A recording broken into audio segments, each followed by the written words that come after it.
Muy buenos días.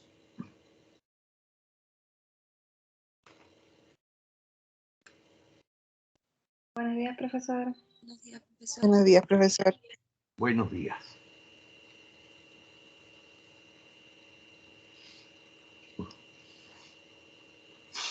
Bueno, estábamos en el tema de las organizaciones sindicales, ya terminando prácticamente esta primera parte de la materia sobre derecho colectivo del trabajo.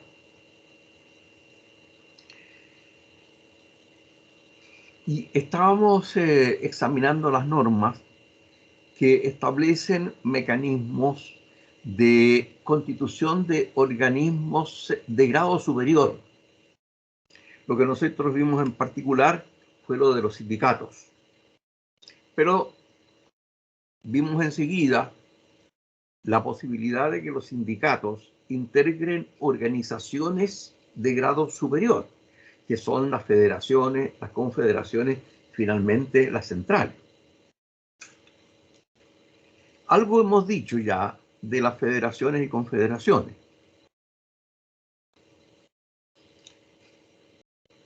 Diría que bastaría por recordar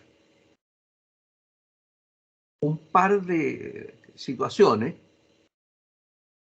que son importantes en relación con este tipo de organizaciones. La primera, no sé si lo vimos con detención, pero sí lo vimos a través de una consulta que se me hizo en la parte de las opiniones,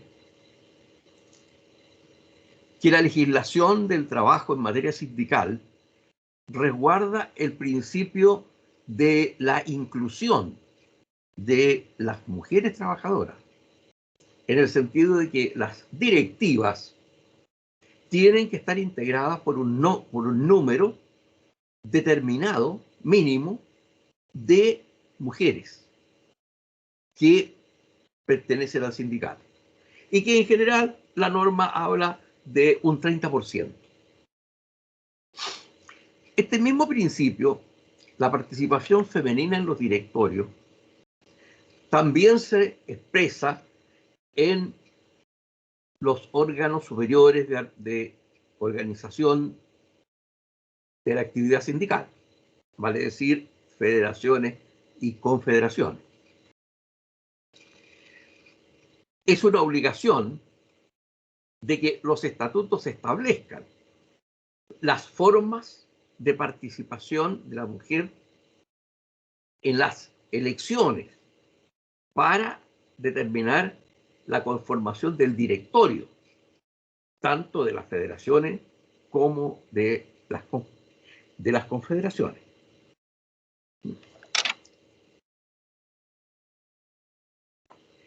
Esto nosotros lo hemos expresado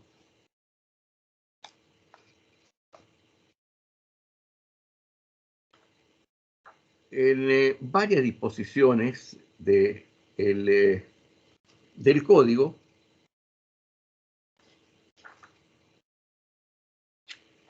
y como lo que ahora empezábamos a ver es lo de las centrales sindicales. A ver, en cuanto a las centrales, a las confederaciones y confederaciones, establece el artículo 272 que los estatutos de las federaciones y confederaciones deberán incorporar un mecanismo destinado a resguardar que sus directorios estén integrados por un número de directoras no inferior a un tercio del total de sus integrantes, con derecho al fuero, horas de trabajo sindical y licencia de acuerdo al artículo 274, que se refiere a los llamados horas de trabajo sindical.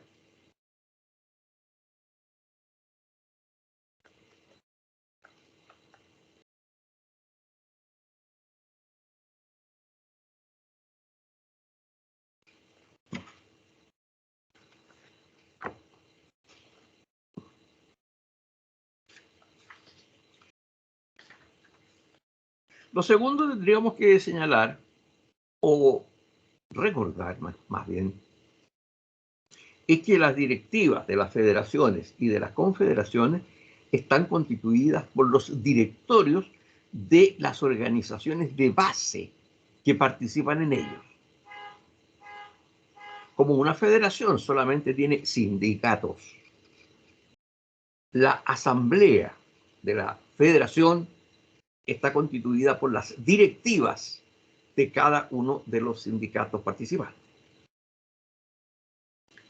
Y lo propio ocurre con las confederaciones.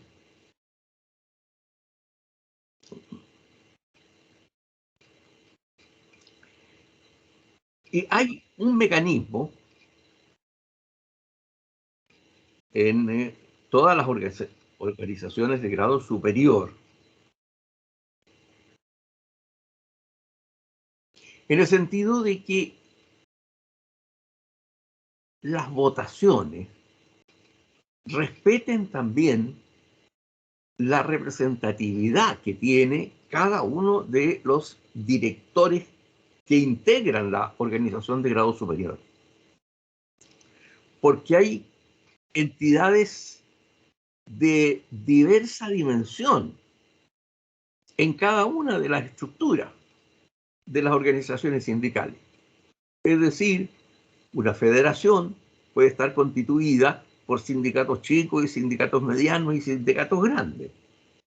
Entonces, ¿cómo se valora el voto de cada uno de los integrantes del directorio de la federación?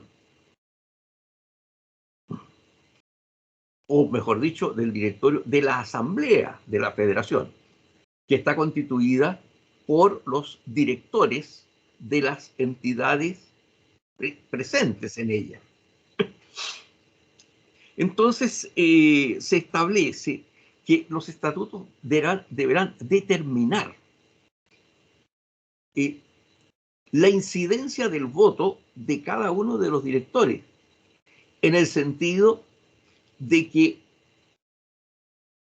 se altera el mecanismo de un hombre, un voto, o un director o directora, un voto, sino que su votación, su decisión, vale según el grado de representatividad que tenga la organización de la cual ese director o directora es integrante. Esto lo debe resolver el tema de los estatutos, pero tiene que haber de todas maneras una fórmula que determine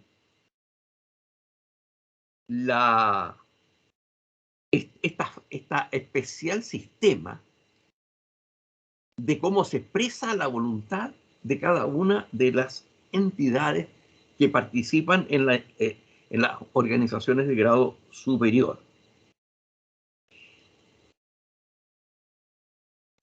Esto lo dice el artículo 270. Los estatutos de las federaciones y confederaciones determinarán el modo cómo deberá ponderarse la votación de los directores de las organizaciones afiliadas. Si estos nada dijeren, los directores votarán en proporción directa al número de sus respectivos afiliados.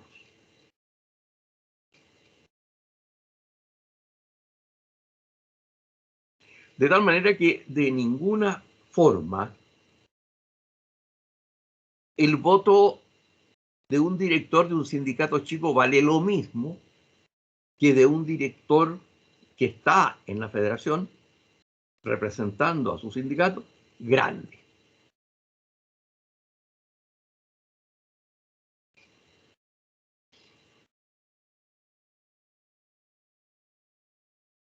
Ya nosotros habíamos visto que el tema del fuero, pero que no tiene mucha novedad, alguna sí, pero no mucha, en el sentido de que En esta materia, lo que la ley establece es la mantención del fuero de quienes integran el directorio. ¿Por qué digo mantención? Porque para poder representar a su sindicato, ya tienen fuero porque son directores. Entonces no necesita otro fuero, si ya lo tienen, por ser directores del respectivo sindicato. Entonces ese es el fuero que mantienen en tanto sean elegidos directores ahora de la entidad de grado superior, sea una federación o sea una confederación. Mantendrán el fuero. ¿Cuál sí es la novedad? Es que no obstante haber perdido el fuero en la entidad de grado base, porque no fueron reelectos, mantienen el fuero en tanto sean directores de la entidad de grado superior. E incluso más, aún terminado su periodo pueden ser reelectos, aun cuando no hayan recuperado el fuero en la entidad de grado, de grado inferior.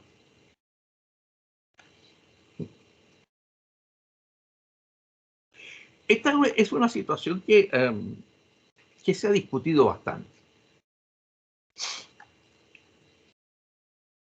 Y ocurre más o menos la misma reflexión, ha tenido lugar la misma reflexión que se hace en materia política respecto de los cargos de elección popular. Ustedes saben que se aprobó una reforma constitucional, bueno, varias reformas constitucionales, pero lo que nos interesa ahora es que solo se puede estar en un cargo de elección popular por 2 periodos. No habría un tercer periodo. Y así es como muchas autoridades electas hoy día en funciones no pueden ir a la reelección porque tienen más de 2 periodos como tales.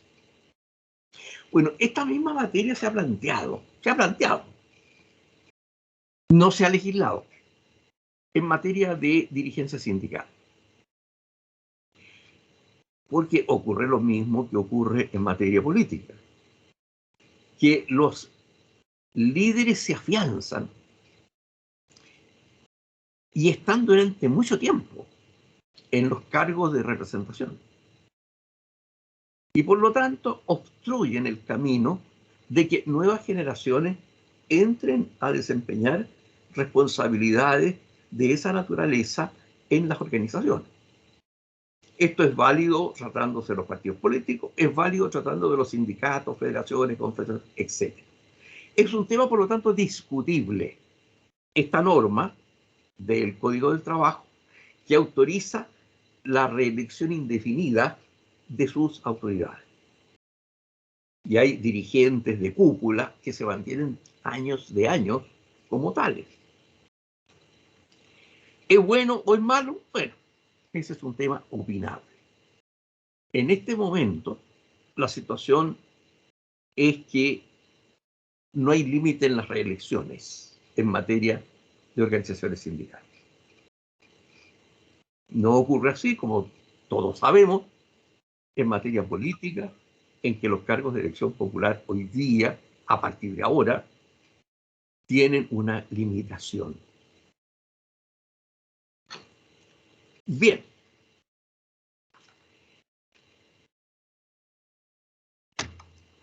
En la cúpula de las organizaciones de segundo grado, tenemos las centrales sindicales.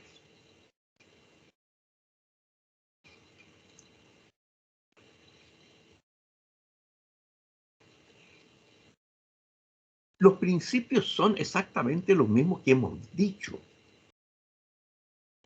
en torno a las organizaciones sindicales a través de la normativa general que tiene el Código del Trabajo en relación a la libertad sindical. Por lo tanto, así como no pueden haber sindicatos únicos, a ver, aclaremos, podría haber sindicatos únicos donde no hayan más, pero por decisión de los trabajadores, no porque la ley imponga ese modelo. Hay muchas empresas que tienen un único sindicato. Y lo cierto es que, la verdad, es que el sindicato es más fuerte en tanto más integrantes tenga. Y por lo tanto, entonces, un sindicato único obviamente tiene una presencia más fuerte que lo que podría ocurrir con varios sindicatos. Bueno, pero de acuerdo con la legislación internacional, básicamente con las normas internacionales del Código de los convenios de la Organización Internacional del Trabajo, se consagra el principio en nuestra legislación, el principio de la libertad sindical. Y por eso entonces es que no hay límites, digamos, hay ciertos límites en cuanto al número de sindicatos que puede haber en una empresa, según lo vimos cuando estudiamos específicamente los sindicatos de empresa. Lo mismo ocurre con las centrales.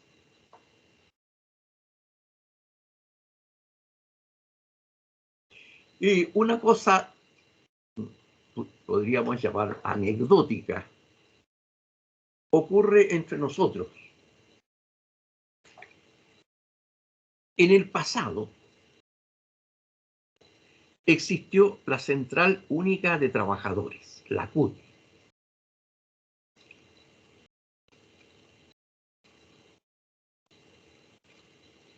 Estaba establecida la central como única entidad de esta naturaleza. Con la incorporación de las normas sobre libertad sindical, también resultó afectada esta normativa que establecía la existencia de una única central en el país. Y así, de hecho, es como hoy día existen como 4 o 5 centrales. Pero resulta que todos sabemos que la CUT existe. Pero ahí la viveza criolla imperó. Entonces el nombre que tiene lo que podríamos llamar entidad heredera de la vieja CUT y que se llama y se identifica también con la misma sigla CUT, es porque su nombre es Central Unitaria de Trabajadores. CUT, Central Unitaria de Trabajadores. Y la antigua era igual, CUT, Central Única de Trabajadores. Entonces hay a lo menos una raíz histórica que identifica como un continuo la organización de grado superior más importante que el país tiene, que es sin duda la Central Unitaria de Trabajadores, porque es la que tiene mayor número de afiliados. Y por lo tanto, entonces,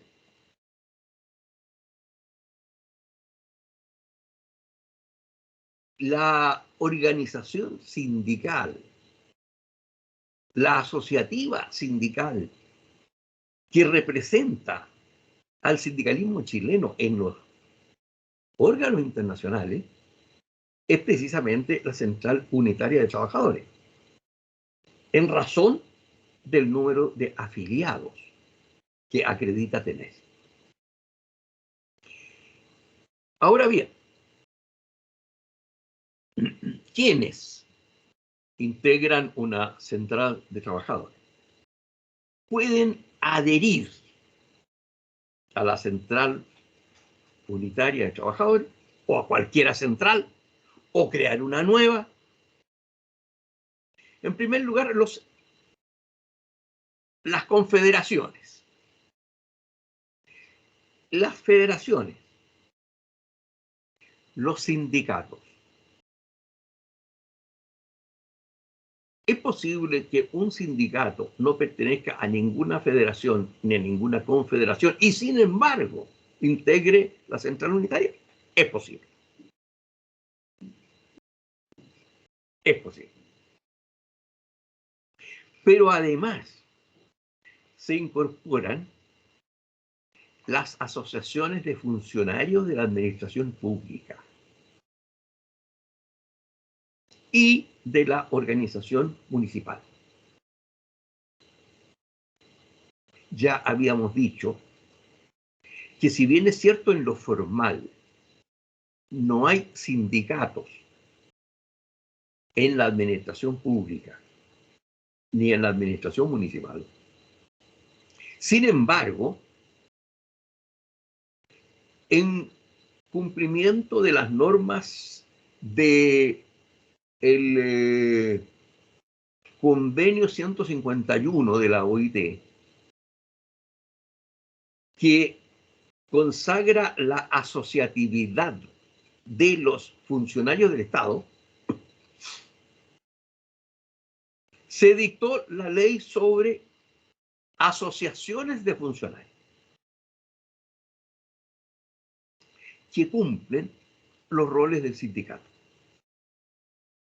A tal extremo que están habilitados para ser parte, para concurrir a la formación de las centrales sindicales.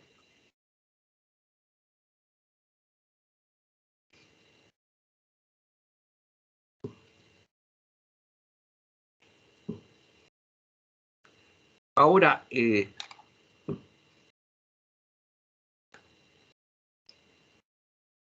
una cosa curiosa es que hay otras entidades que también pueden integrarse a una central unitaria a una central de trabajadores. No pueden concurrir a su constitución. No se computa el número de asociados de la asociación, esta nueva, de la que entro a hablar ahora, para los efectos del quórum. Pero sí, una vez integrada la central, pueden incorporarse, que son las asociaciones de jubilados.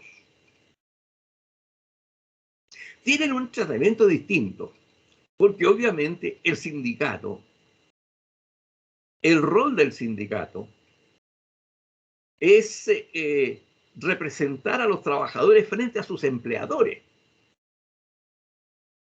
Pero un jubilado ya no tiene empleador.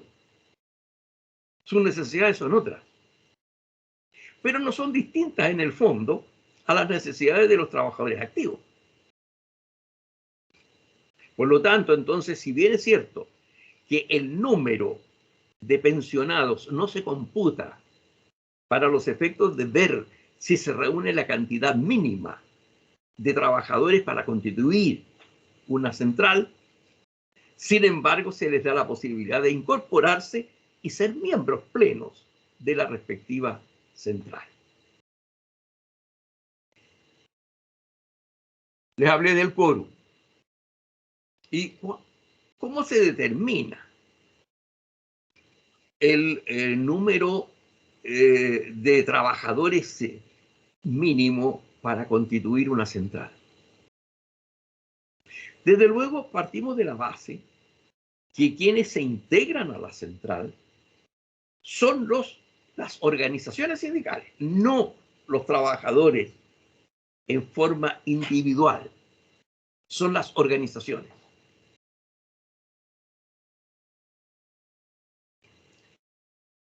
Pero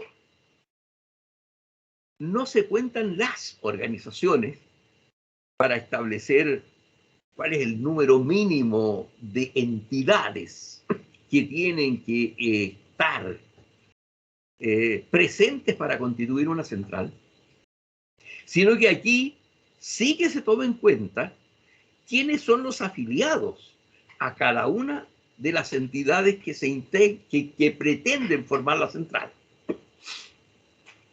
Y ese quórum es el que establece el artículo 279.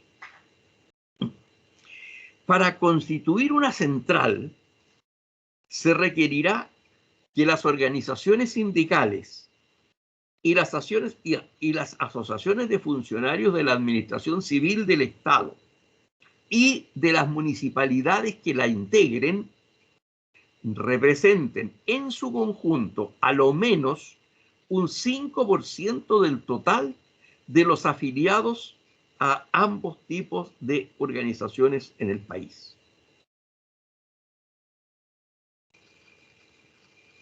Entonces hay un número mínimo de trabajadores que estén presentes en las organizaciones, sindicatos, federaciones, confederaciones, que constituyen la central. Y la constitución de las centrales es exactamente igual a lo que hemos estado viendo para la constitución de los sindicatos, las federaciones o las confederaciones, es decir, una asamblea.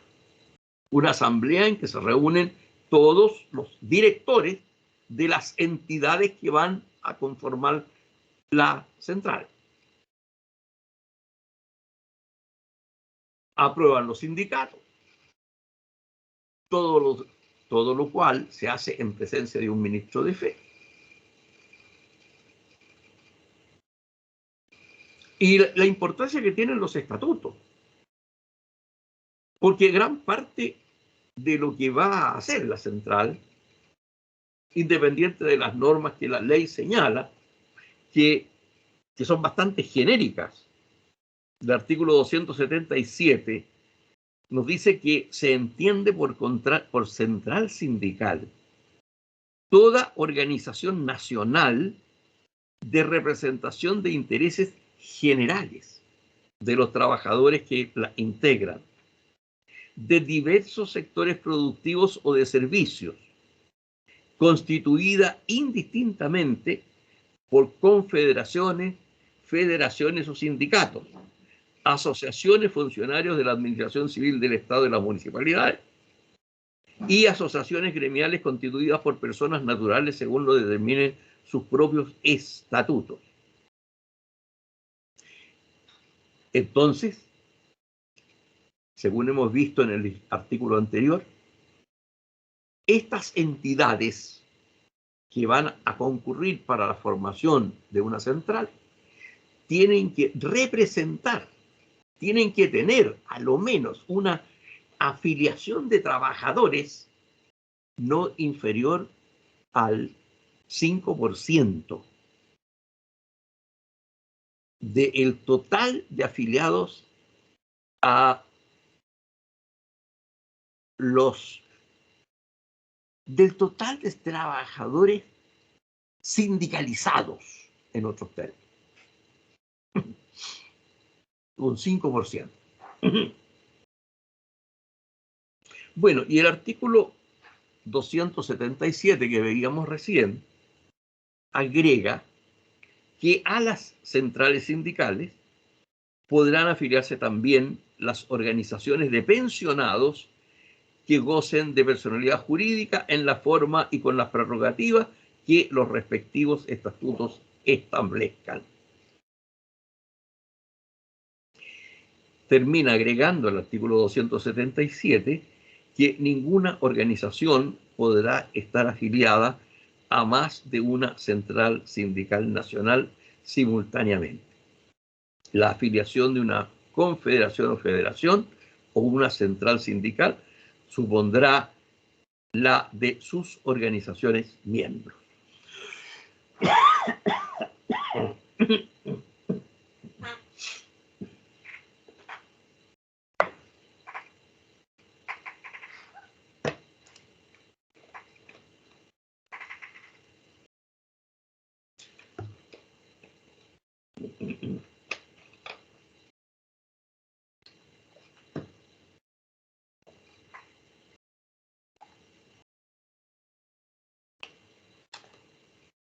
Bien.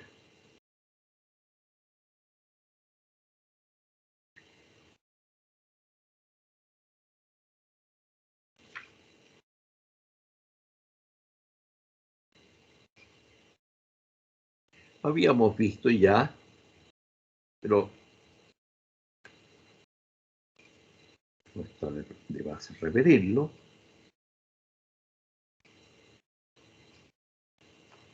El tema de la disolución de las organizaciones sindicales. Una de las cosas que consagran los convenios de la OIT es que no puede haber decisiones administrativas en esta materia. Es decir, no puede el Estado inmiscuirse, participar en lo que es el funcionamiento de las organizaciones sindicales.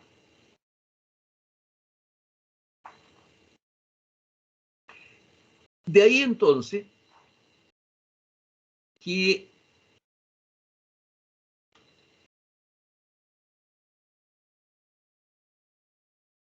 se ha eliminado la disolución administrativa de las organizaciones sindicales. No hay autoridad administrativa que pueda disponer la disolución de las organizaciones sindicales. Y esta materia es muy breve. El artículo 10 del capítulo 10, que trata de la disolución de las organizaciones sindicales, nos dice en el artículo 295 que las organizaciones sindicales no estarán sujetas a disolución o suspensión administrativa.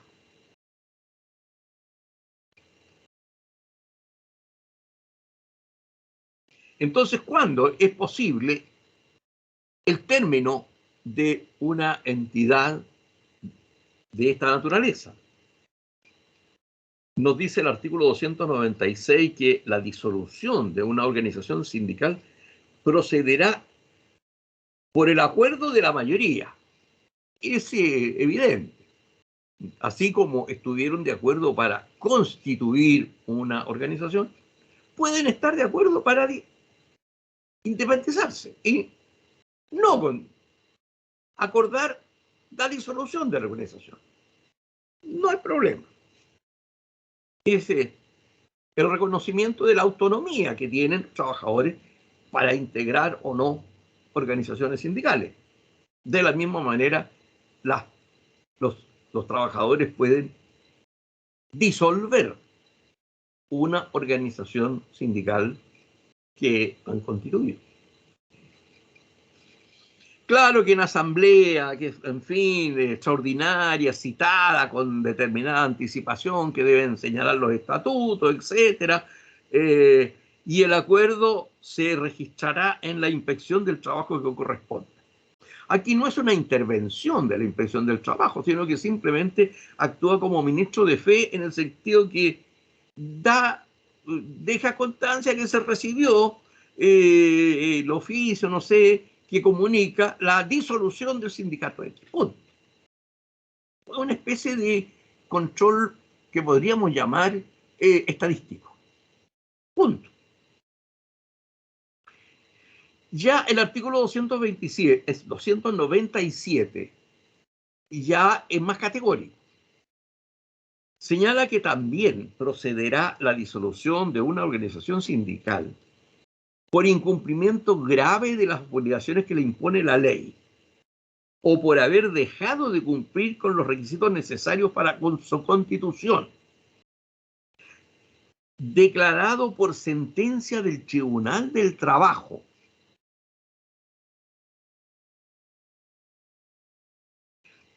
a solicitud fundada de la Dirección del Trabajo o por cualquiera de sus socios.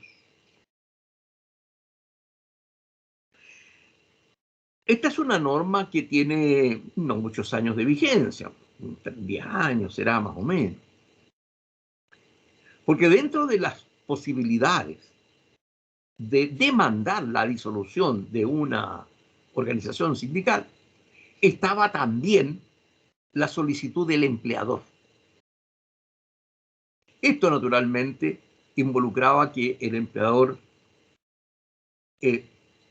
tomara parte en temas que son de competencia exclusiva de los propios interesados o bien de los órganos encargados de tener presencia en la sanción de disolución de una organización sindical por alguno de los motivos que consagra la ley, que son incumplimiento grave de las obligaciones o por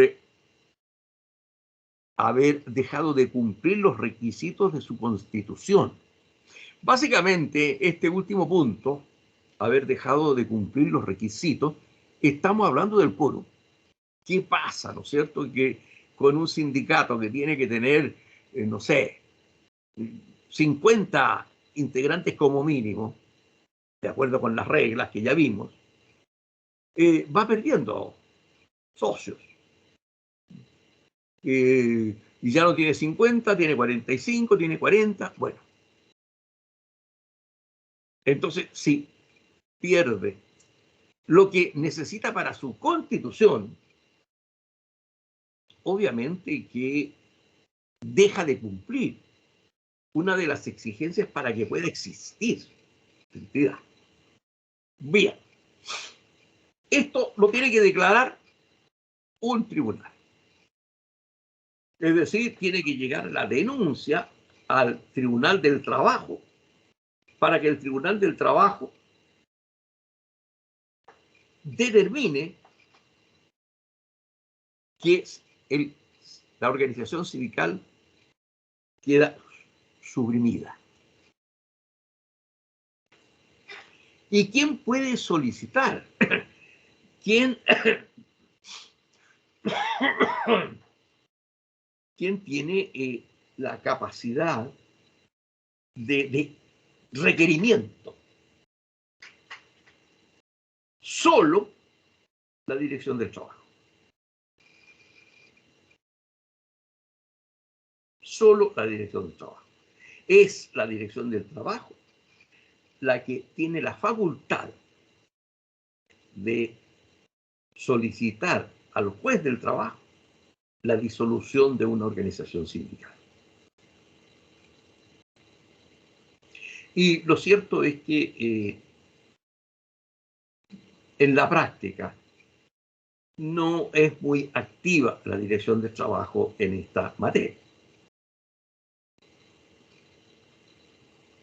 No anda viendo a ver si el sindicato tanto dejó, ya le falta un integrante. No está en eso la Dirección del Trabajo. Entonces, es raro ver que llegue al tribunal una denuncia de la Dirección de Trabajo para la suspensión de un sindicato. No imposible, pero muy raro. Bien.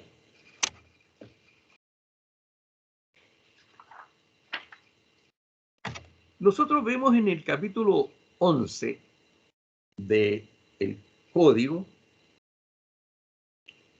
que habla de la fiscalización de las organizaciones sindicales y de las sanciones.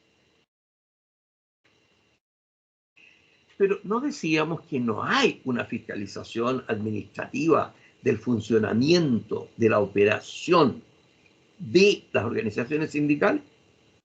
Claro, porque ustedes ven en el Código del Trabajo que aparecen los 3 artículos que se refieren a la materia de la fiscalización de las organizaciones sindicales y de las sanciones. Artículo 299, derogado. Artículo 300, derogado. Artículo 301, derogado. Y punto, no hay más.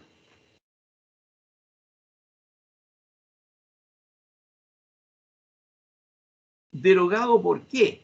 ¿Por quién? Bueno, por una ley.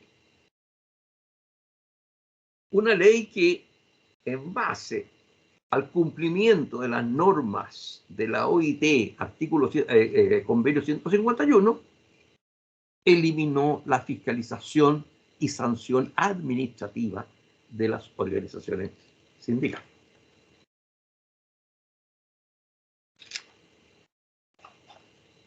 Si ustedes ven en el Código del Trabajo,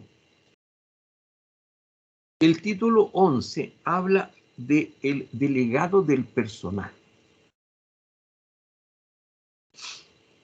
El delegado del personal.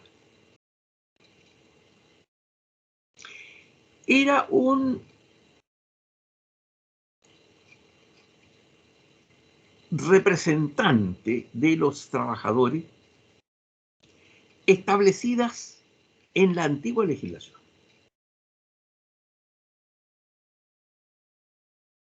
La última reforma importante que ha tenido el Código del Trabajo en esta materia contempló la derogación de esta persona, el delegado del personal.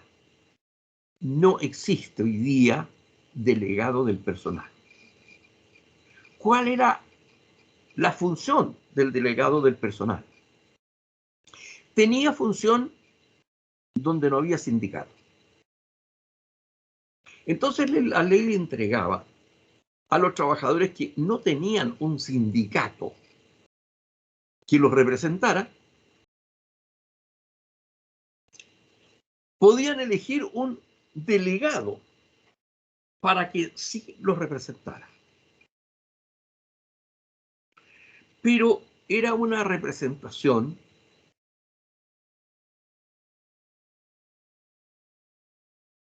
que, diríamos, hacía posible hacer llegar al empleador unas ciertas inquietudes de los trabajadores. El delegado del personal estaba concebido como una especie de interlocutor que hablara en nombre de los trabajadores, pero de manera informal.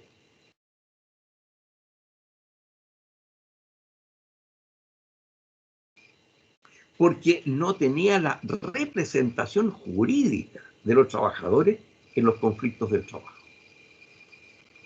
Por eso entonces es que el legislador, en el ánimo evidente de favorecer a las organizaciones sindicales y a la sindicalización del país, como una medida de incentivar a los trabajadores a que se integren a los sindicatos, eliminó la figura del delegado del personal. Lo explico porque, como aparece en el código, es lógico que ustedes se presenten, bueno, ¿y qué pasa con el delegado del personal? Había un artículo, que era el 302, y aparece derogado en el texto vigente del Código del Trabajo. Bien. Nosotros vamos a terminar el tema, la primera parte de nuestra materia del semestre, con las organizaciones sindicales, pero un aspecto muy importante dentro de la legislación sobre esta materia, que son las prácticas antisindicales.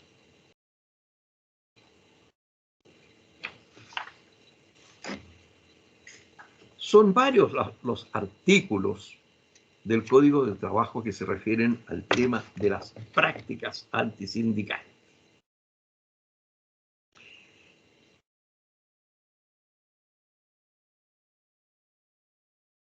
Lo que se sanciona en el Código es aquellas actuaciones de terceros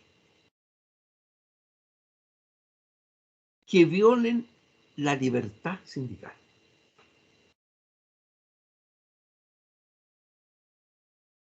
Ya veremos quiénes pueden ser esos terceros. Pero el bien jurídico protegido es la libertad sindical.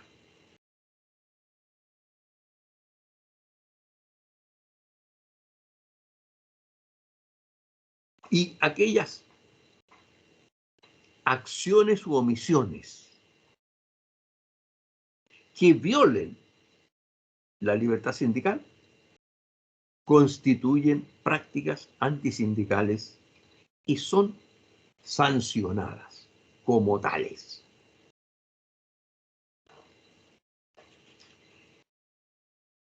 La técnica legislativa en esta materia es bastante corriente, tanto en materia del trabajo como en otras áreas del derecho, en fijar como hecho sancionable una conducta genérica.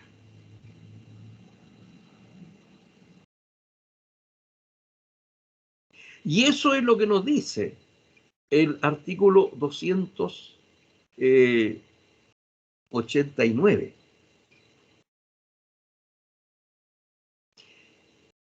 Esta disposición nos dice que serán consideradas prácticas antisindicales del empleador. Más adelante veremos también que hay otros posibles autores de prácticas antisindicales.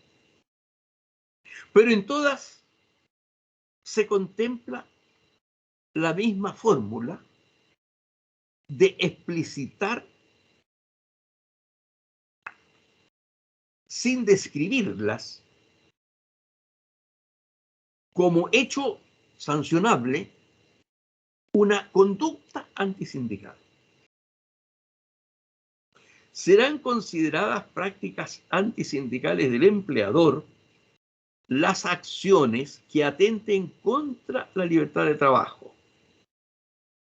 entendiéndose por tales, entre otras, y viene un enunciado bastante numeroso de situaciones. Entonces aquí ocurre muchas veces que se interpreta erróneamente que lo que dice el artículo, esas son las prácticas antisindicales. Y lo que ocurre es que efectivamente son prácticas antisindicales, pero no todas las prácticas antisindicales posibles, sino que se consagran en el código a modo ejemplar. Entonces nos dice, repito, serán consideradas prácticas antisindicales del empleador. ¿Qué cosa? Las acciones que atenten contra la libertad sindical. Punto. ¿Cuáles? Cualquiera. Pero especialmente las que aquí se mencionan.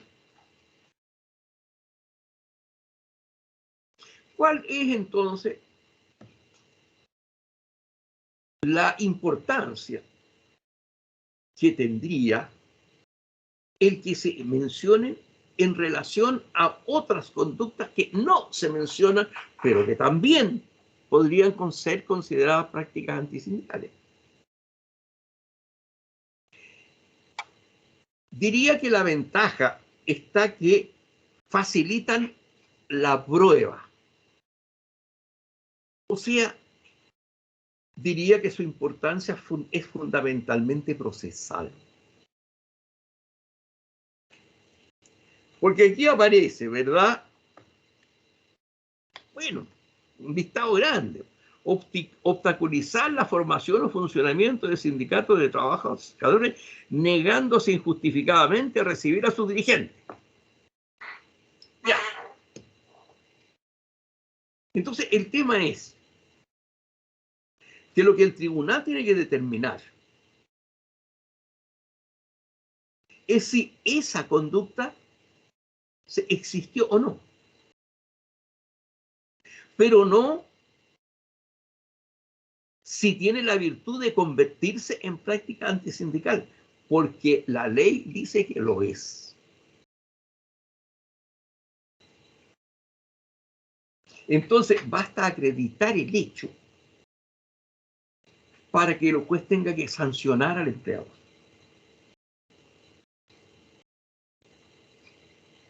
¿Qué ocurriría, por ejemplo, con otra conducta que no está descrita, pero que sea posible considerar como práctica antisindical? Que ahí tenemos la obligación de hacer por parte del juez una doble calificación. Y todo ello lo tiene que resolver conforme a la prueba. Una, si se da la conducta descrita como práctica antisindical. Primero, si se da la conducta. Y enseguida, entrar el juez a considerar él si eso constituye o no constituye práctica antisindical. La diferencia, por lo tanto, entre una conducta descrita en la ley como práctica antisindical y otra que no está descrita en la ley como práctica antisindical, pero que puede ser conducta antisindical, la diferencia es la prueba. Se facilita la prueba. Hay algunas normas. A ver, el artículo 289 tiene las letras A, B, C, hasta la H, I. Entonces, tenemos la I, no descontar o no integrar a la organización sindical respectiva las cuotas o aportes sindicales que corresponda pagar por los afiliados y la cuota, etcétera, etcétera. Ya habíamos visto que la forma de que el financiamiento de las organizaciones sindicales básicamente está constituida por la cuota que pagan los asociados. Y veíamos que para facilitar que estos recursos lleguen a la tesorería del respectivo sindicato, establece la ley que el empleador es el que debe descontar la cuota sindical de cada trabajador sindicalizado y entregársela al tesorero del sindicato. Ahí tenemos una conducta bien específica. Entonces, si un empleador incurre en esta práctica y es denunciado como práctica antisindical, lo que tiene que hacer el juez es averiguar si es efectivo que no ha descontado la cuota sindical o habiéndola descontado no la ha enterado en la tesorería del sindicato. Son esos hechos objetivos los que tienen que ser acreditados para que el empleador sea sancionado por práctica antisindical. Yo quiero que esto quede muy claro. No vamos a analizar porque no tiene mayor sentido.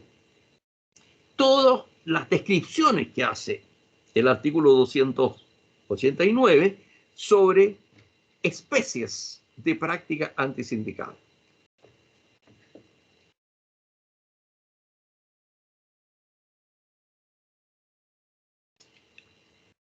Bien, pero decíamos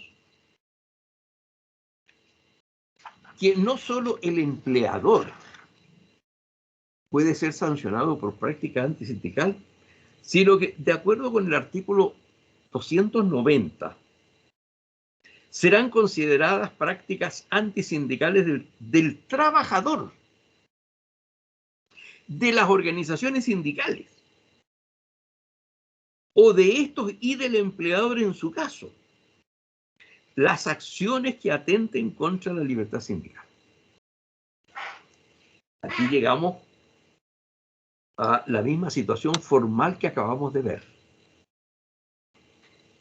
Hay una enumeración de situaciones en que puede darse esta práctica antisindical en la forma que hemos visto, ya sea que la realice el trabajador, que la realice el empleador, que la realice otro sindicato, en fin. Hay una descripción de situaciones específicas, pero el enunciado general es el mismo que acabamos de ver. Es decir, acciones que constituyan práctica antisindical.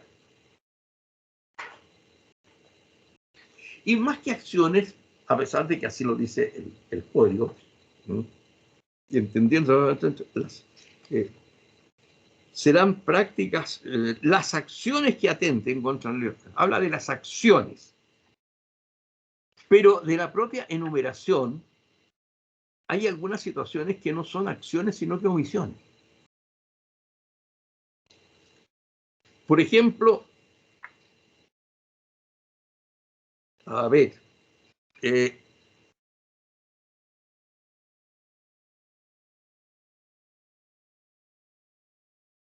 acordar con el empleador el despido de un trabajador.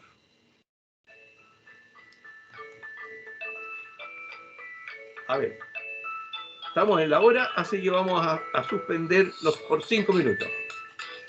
Nos vemos en 5 minutos.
Volvemos entonces a la segunda parte.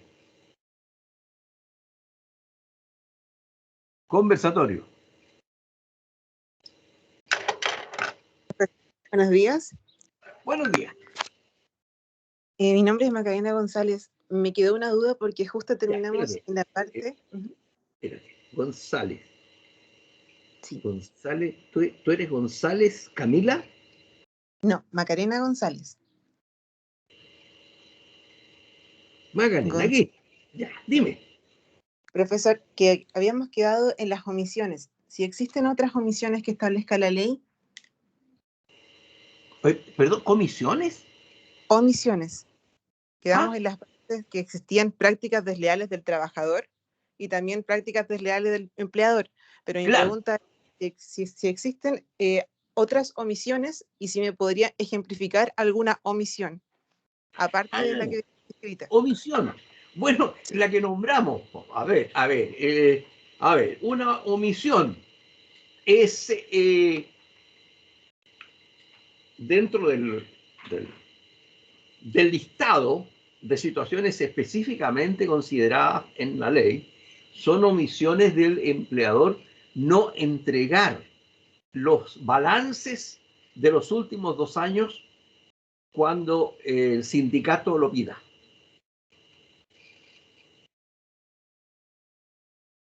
Esa es una omisión. Y son las que están Porque a consideradas. solicitud del trabajador, el empleador tiene que proporcionar ciertas informaciones de la empresa.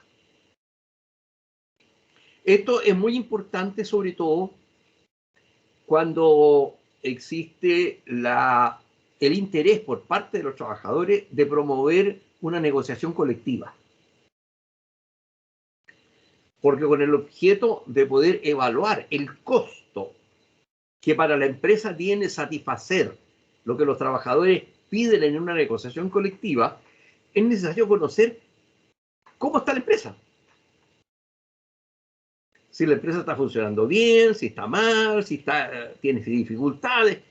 Entonces, uno de los aspectos que los sindicatos tienen que tener en consideración es hasta dónde la empresa está en condiciones de satisfacer y en qué medida aquellas aspiraciones que los trabajadores expresan y vierten en el proyecto de contrato colectivo.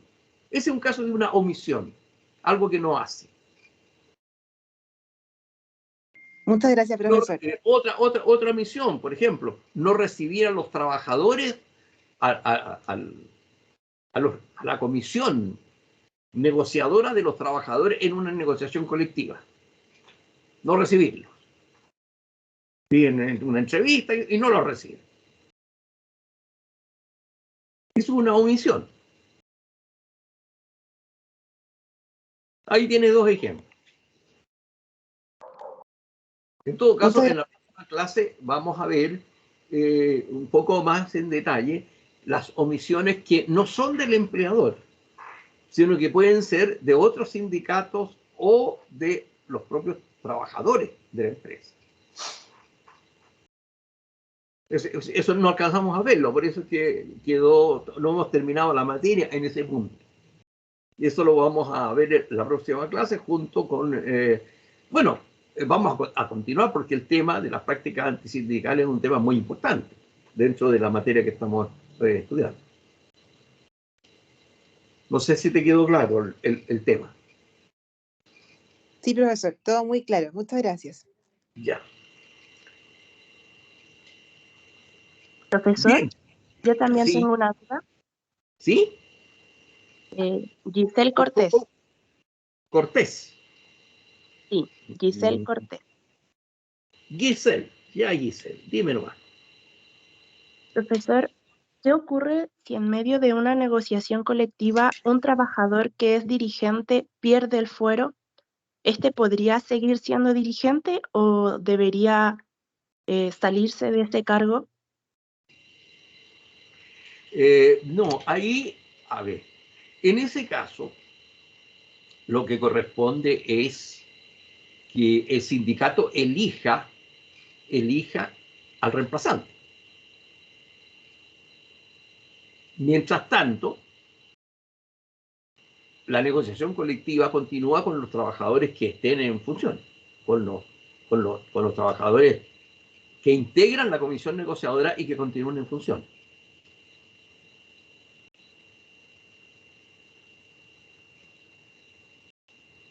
No se altera el proceso de negociación colectiva. Ah, ya, profesor.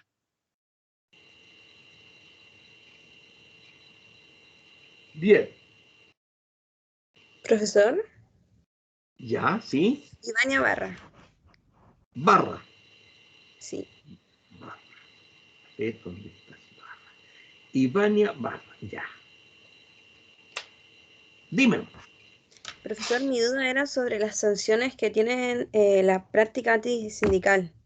Que usted mencionó que se generaron las prácticas, pero ¿cuáles serían las sanciones? Ya, Mencionó es que sobre... solo no hemos llegado ahí.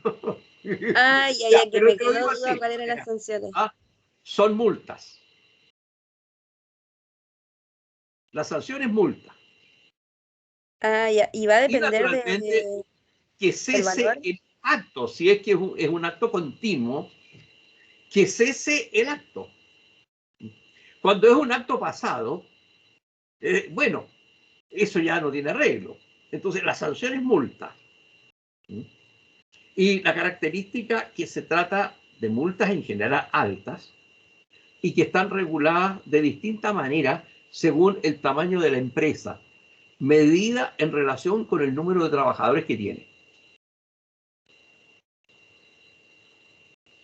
Pero este es un tema específico que lo vamos a ver en la próxima clase. Las Ah, ya, sanciones por profesor. practicantes sindicales. Sí, esa era mi duda, que no, como no las mencionó, me quedó Claro la que duda. no alcanzamos. Claro, no. Es que de todas maneras, yo tenía contemplado tratar el tema, al menos en una clase completa, el tema de prácticas antisindicales. O sea, lo que vimos hoy día fue un anticipo del tema prácticas antisindicales. Ya, profesor, muchas gracias. Muy bien.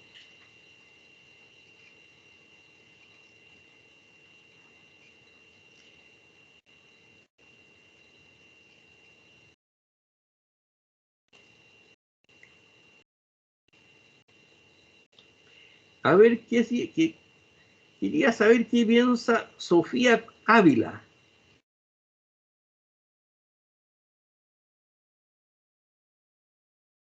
Sofía Ávila, ¿está? Sofía ha llegado. Ya, al agua entonces.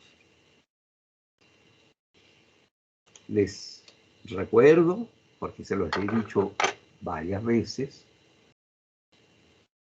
que habrá una nota al fin del semestre de asistencia y participación, que vale el 20%.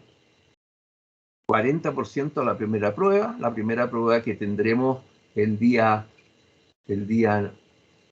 5 de octubre, ¿verdad? Está fijada nuestra prueba para el 5 de octubre en horario de clase. Así que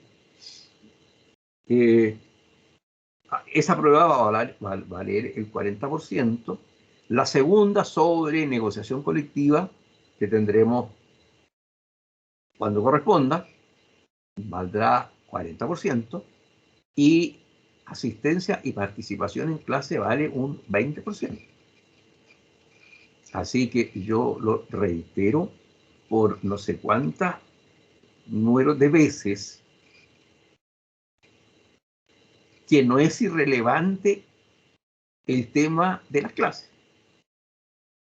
La asistencia y participación, hay alumnos que tienen excelente participación, bueno, esa gente va a tener un 7, que le va a servir para compensar cualquier problema que puedan tener en alguna de las pruebas.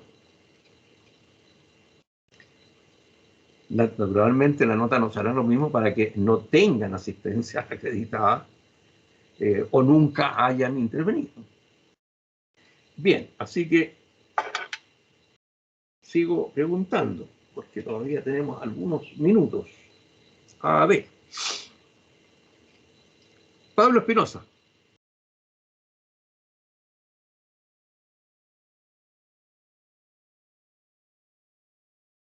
¿No está? Pablo Profesor, Espinosa buenos a la días. segunda. Ya. Profesor, ¿Sí? buenos días. Mi nombre es Valentina Escalona. Escalona. Sí, Ya. Valentín. yo tenía una duda respecto del tema de las centrales. ¿Sí? Cuando usted mencionó que no podía una organización sindical ser parte de dos centrales al mismo tiempo, Sí. ¿existe un procedimiento para salirse de una central e integrarse a otra o no se puede una vez constituido eso?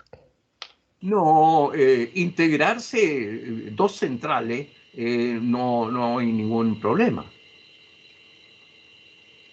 Las organizaciones sindicales pueden refundirse.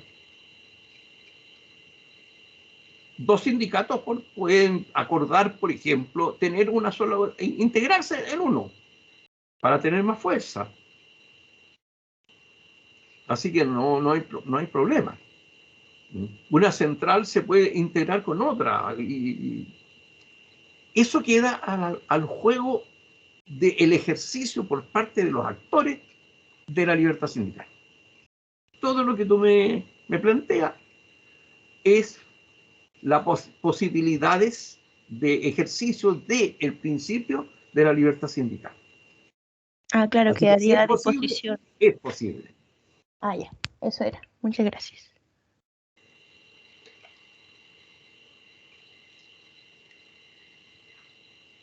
Jorge Figueroa.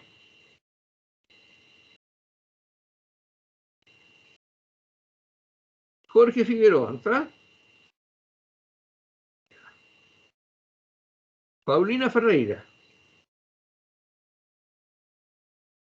Paulina Ferreira. No está. Dominique Lefort. O Ford. Dominique Ford. Dominique Ford.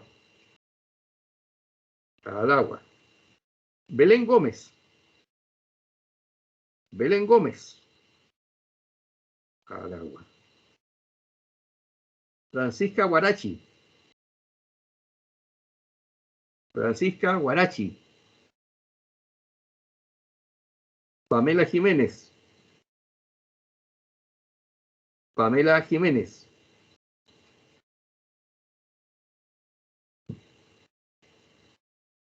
Caterín Lara. Caterín Lara. Valentina Abarca. Valentina Abarca. Paz Acevedo. Paz Acevedo. Angélica Alarcón. Angélica Alarcón.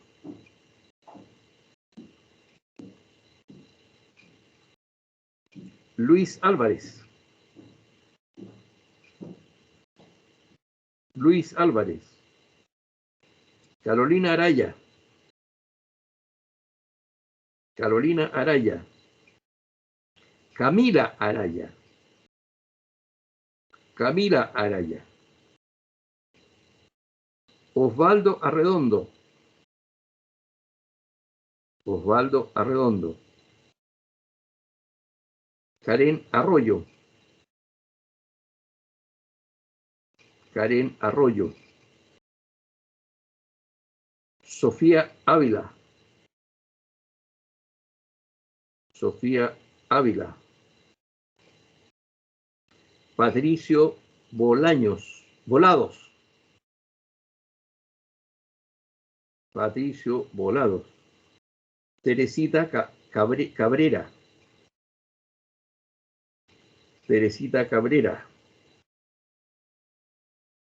Álvaro Calabacero. Álvaro Calabacero.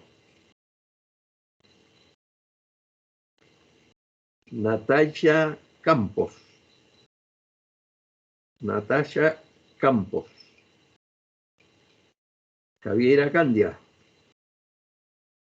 Javiera Candia. Melén Caniguante. Melén Caniguante. Bastián Castro. Bastián Castro.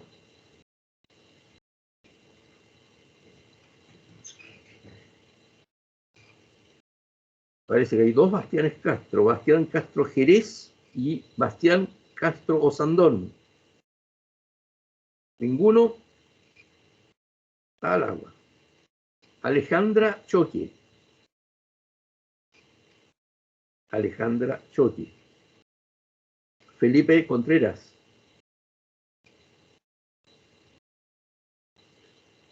Alejandra Claudia Cantuliano.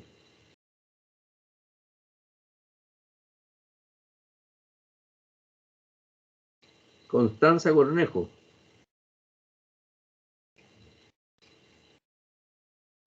Bien, y llegó la hora. Así que nos estaríamos viendo el próximo jueves y ahí espero que terminemos el tema de las prácticas antisindicales. Para fines de la semana, en todo caso principio de la siguiente, se les hará llegar a usted los apuntes de la materia que entra para la prueba, que es toda la primera parte del derecho colectivo del trabajo. Nos vemos entonces el próximo jueves, hasta el jueves. Chao, chao. Hasta luego, profesor. Gracias, Hasta profesor. luego. Gracias, chao.